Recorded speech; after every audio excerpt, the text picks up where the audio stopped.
eu me peguei sentindo falta de uma forma de relato de vínculos afetivos que eu não vejo mais hoje em dia.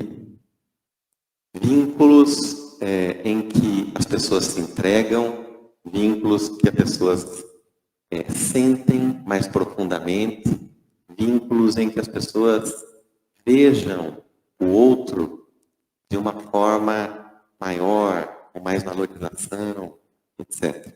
Né? E aí eu fui para um livro do Pablo Neruda, 100 Sonetos de Amor e uma Canção Desesperada.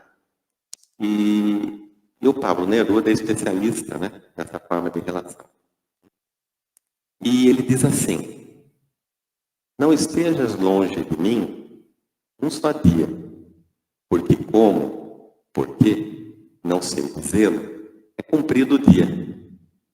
E te estarei esperando como nas estações.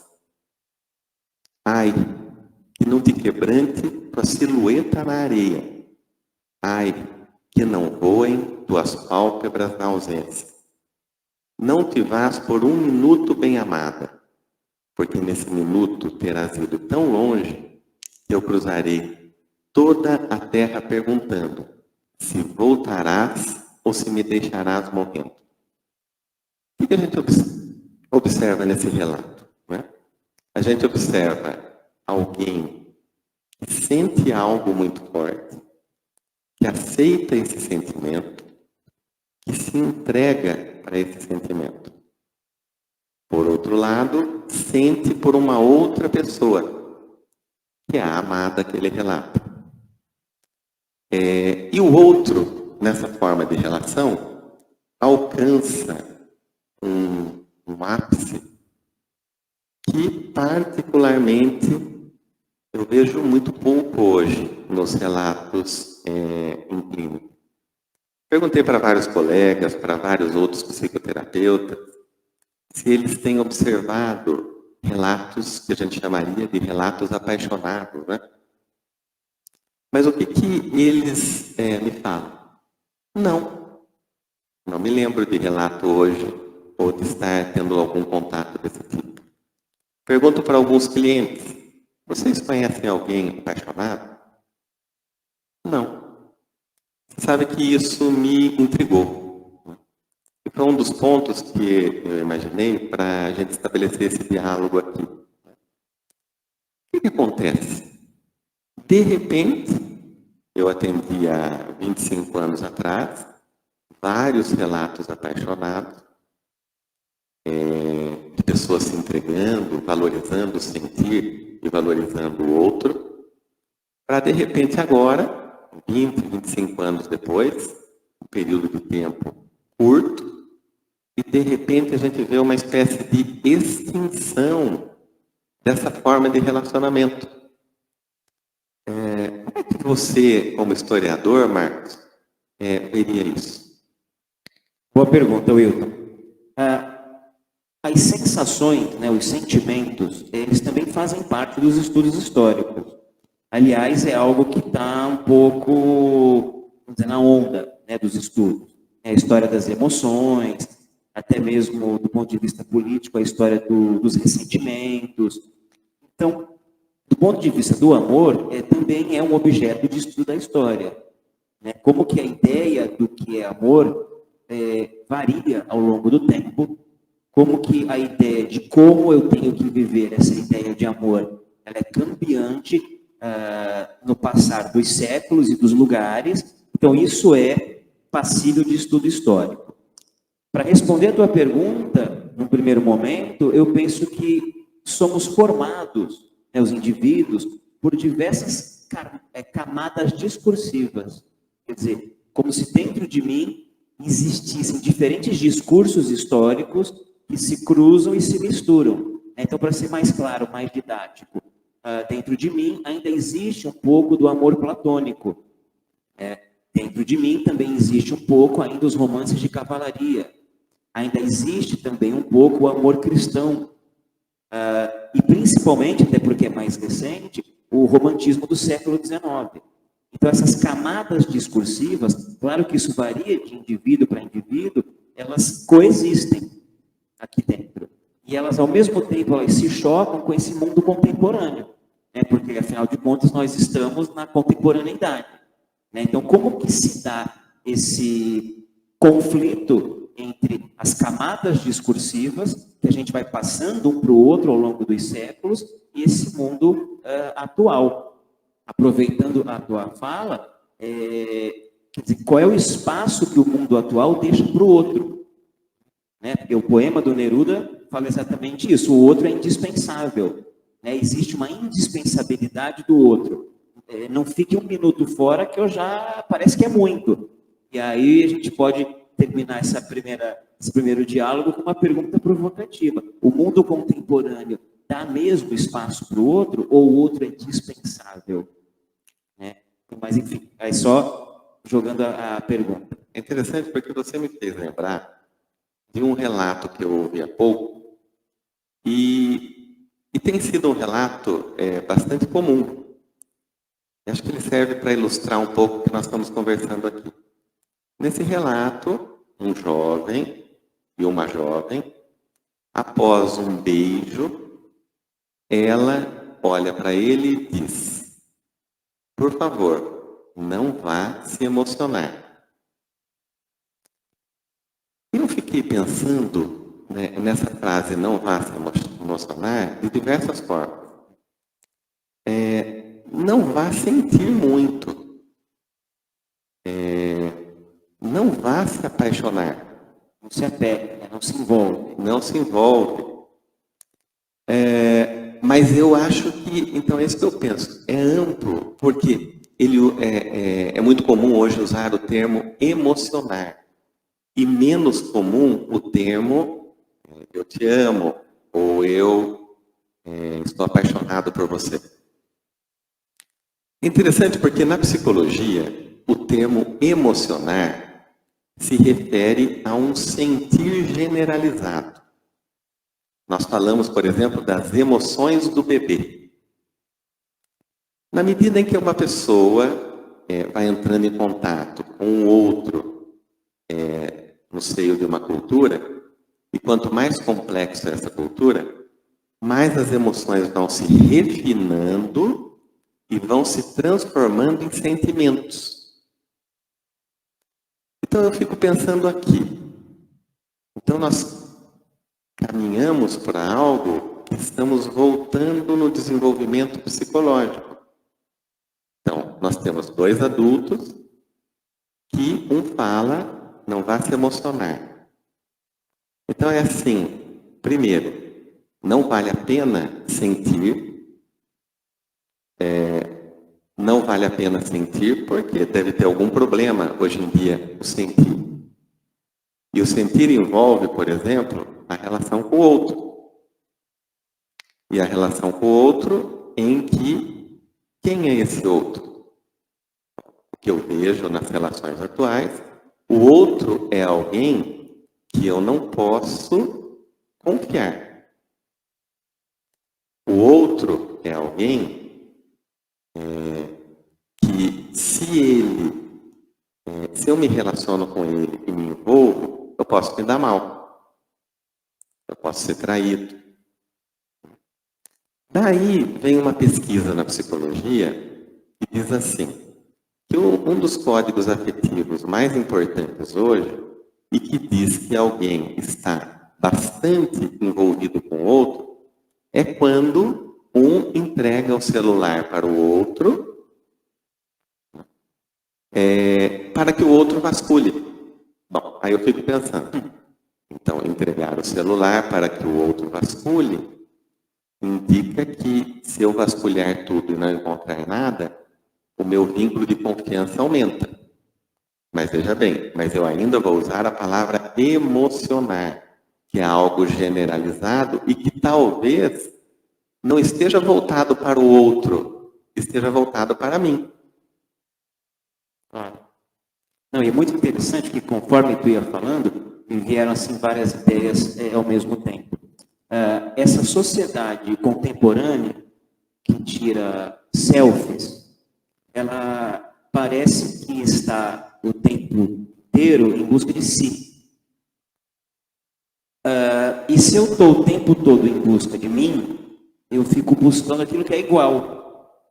E o outro não é igual. A definição do outro é aquele que é diferente.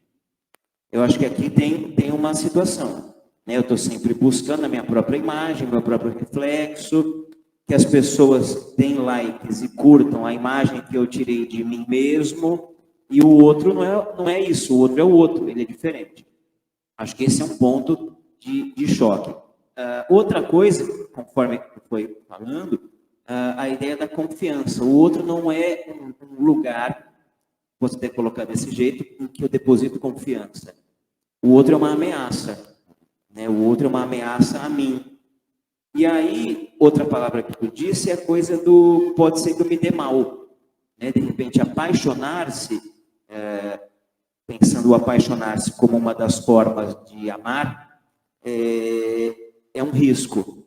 É sempre um risco. Pode dar certo? Pode. Posso me ferir? Posso. E aí eu vou ampliar um pouco a ideia. Se essa sociedade, no fundo, não tenta ter controle. Como assim? Pegando a expressão do Bauman, do mundo líquido. Quer dizer, tudo hoje é muito fluido. Tudo hoje é muito líquido. Eu tenho um emprego hoje, amanhã eu não tenho. Eu estou trabalhando em Campinas, amanhã eu estou trabalhando em outra cidade.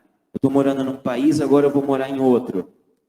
O casamento estava dando certo até segunda, quarta-feira já não... Então, esse mundo que escorre pelas mãos, talvez tenha gerado uma reação contrária. Qual? O controle. Então, eu faço ginástica, eu treino, eu vou calcular os gramas que eu ponho na balancinha para aumentar 1 centímetro o braço. Quer dizer, pelo menos sobre o meu próprio corpo eu vou ter controle. Diante desse mundo descontrolado, incontrolável, de repente eu posso ter controle sobre mim. O que não seria uma selfie, senão um controle sobre a imagem que eu produzo de mim, ou então não se apaixone. Quer dizer, paixão seria então um descontrole de si. Então não se apaixone, não se apega, desapega a selfie ou os gramas da proteína que eu vou tomar, podem ser uma reação diante de um mundo que parece que desmorona diante de mim. Só no diálogo aqui, pensando um pouquinho. Um outro ponto é o seguinte, que a gente aprende com a psicologia.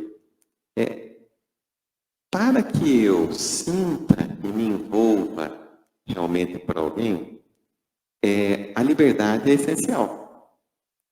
Porque a liberdade envolveria que o comportamento do outro vai ter algo de inesperado. Né? Muito bem. Se eu passo a desenvolver uma forma de vínculo em que o controle passa a ser a base, e eu vejo isso no dia a dia, no trabalho, o controle ele traz consigo um paradoxo.